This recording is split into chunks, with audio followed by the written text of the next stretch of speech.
E o que acontece? Vem à tona, vem à luz que ela está doente e tudo mais, passa o processo de quimioterapia.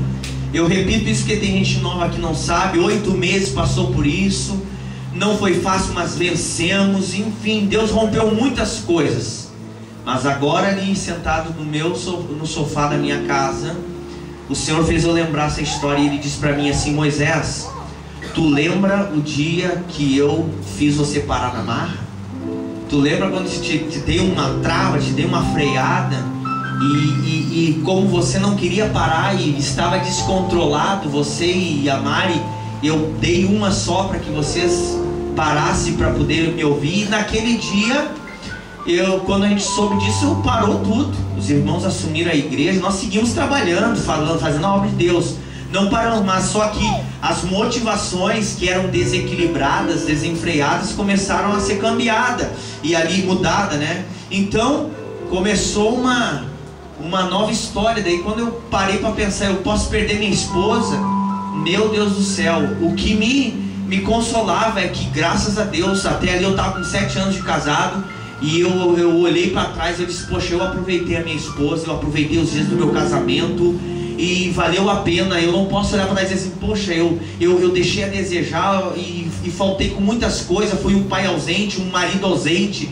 Eu não falei para minha esposa que amava ela, eu não dei carícia para ela, eu não dei presente para ela, eu não viajei com ela, eu não fiz muito amor com ela. Eu não podia dizer nada disso. Se Deus quisesse levar a Mari naquele dia, pelo menos, graças a Deus, eu poderia ter dito isso e dizer assim: eu, pelo menos, enquanto Deus me deu oportunidade, eu aproveitei bem a família, o casamento. E a Mari poderia, se pudesse falar, ela iria dizer a mesma coisa. Não é coisa que eu estou inventando ou falando só o meu lado da moeda. Então, vencemos, mas o Senhor nos freou, nos travou.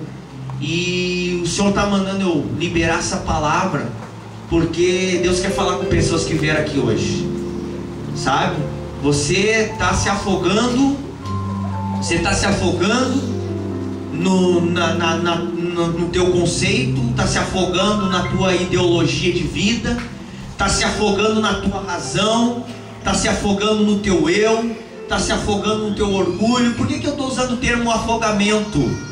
Porque eu acho fantástico a comparação. Porque o afogamento é assim: se a pessoa está se afogando, ou você tem o treinamento, né, e sabe mergulhar, pegar a pessoa por detrás e impedir que ela te agarre, e saiba pegar com jeito, tira da água e tudo mais. Se ela está se afogando e está se batendo, você chegar e tocar nela de mau jeito e ela se agarrar em ti, ela vai te levar para o fundo.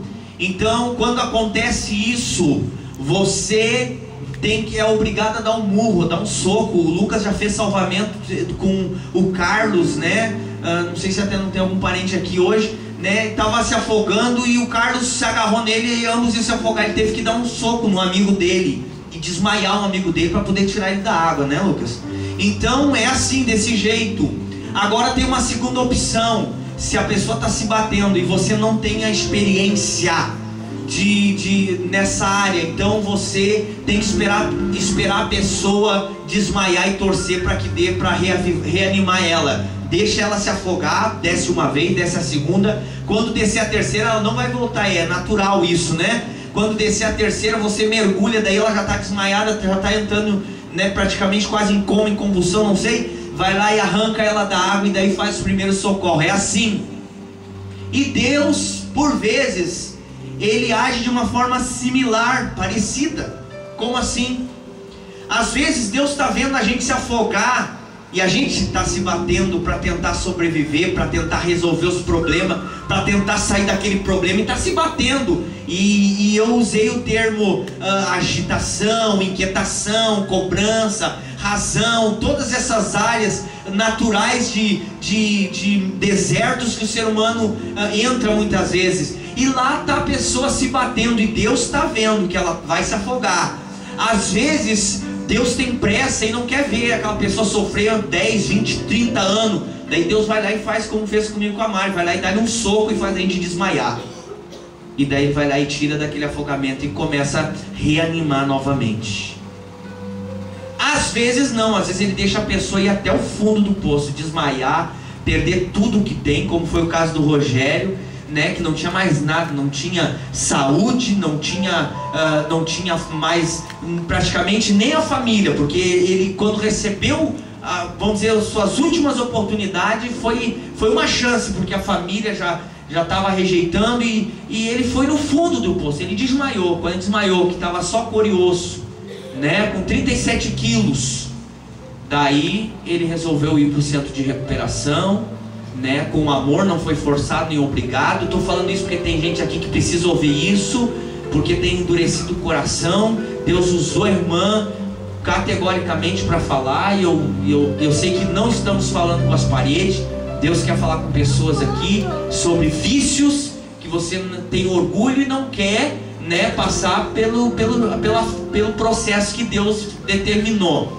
O orgulho de não, porque eu não preciso, porque não é bem assim, eu vou conseguir de outro jeito e tal. Rogério pensou assim até os 43 anos da vida dele, né? Mas graças a Deus, Deus restaurou ele. Outros é com soco, enfim. Eu sei que o plano de Deus é que todos se salvem, que todos sejam curados, que todos sejam restaurados. Deus quer restaurar a tua vida. Mas eu vou dizer para você, como é que você está na história? Está se batendo, se batendo, se batendo, se batendo.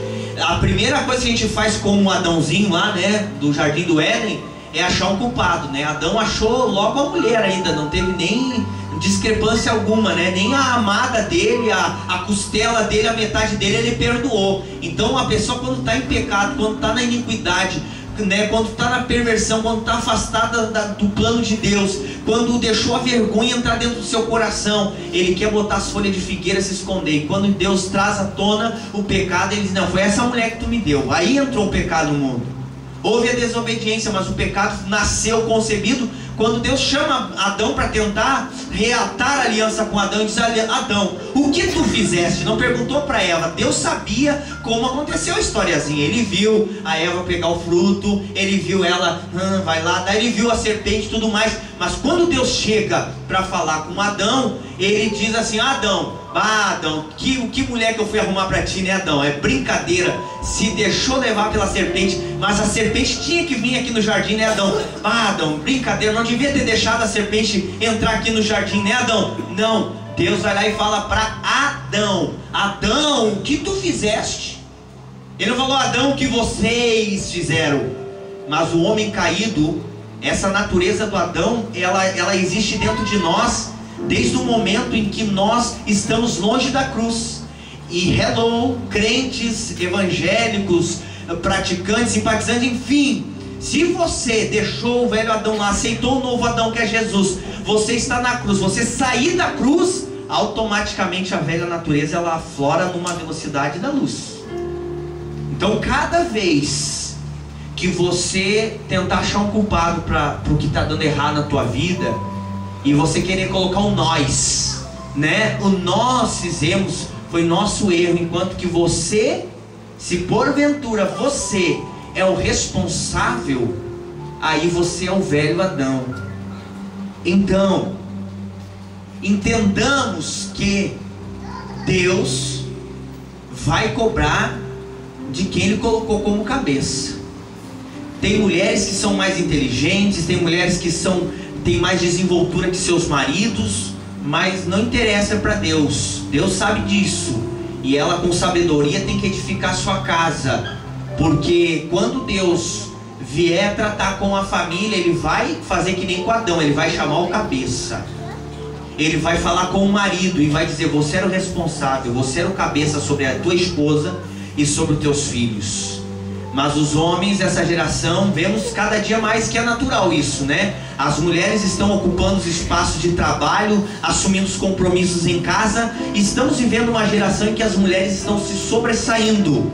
Agora tem um detalhe: no dia da prestação de conta, até isso, Deus vai falar aquilo que a mulher tomou à frente do homem, aquilo que o homem deixou de exercer o seu papel dentro de casa. Enfim, é o líder, como o anjo da igreja, o pastor, vela pelas nossas almas, mas tem que prestar conta de Deus por cada pessoa.